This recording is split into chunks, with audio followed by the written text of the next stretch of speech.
Hello everyone, today I will introduce the game Texas Poker. Now I will tell you the details about the game rules.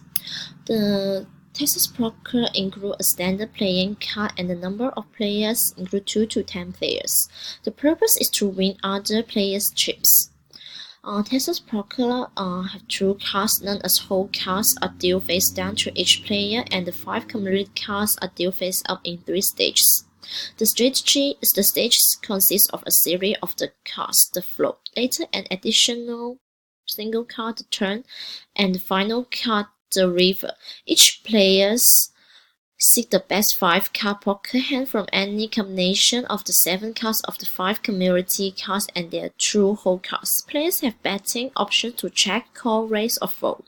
Rounds betting take place before the flop is dealt and after each subsequent deal. The player who has the best hand and has not flown by the end of all betting rounds wins all of the money bet for the hand, known as the pot. People often have to calculate the winning percentage of your hand. The odds of the pot is better value of the bet. For Texas Hold'em players, Nash Equilibrium has a very specific application scenario in poker decisions. In the cash game of Texas Hold'em, GTO Game Theory Optimal, the best game strategy. The popular explanation is that in the game, you can adopt an optimal strategy to minimize your own losses, and the opponents in the game must also adopt the corresponding strategy. Otherwise, it will only expand your benefits in theory. Any party to the game that deviates from the GTO will be punished by the opponent's exploitation. From a GTO perspective, you should know what you will do in any given situation, not just the true cards you actually own.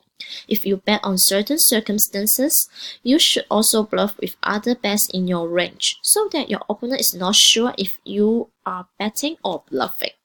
Based on the GTO strategy, no matter how skilled your opponent is, you can win in the long run. If you have a baseline strategy that you can adjust, it is easier to fight against your opponent.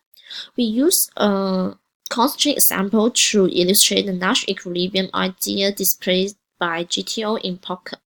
On the river, you bet $100 into a pot of $100, so your opponent must call $100 to win $200.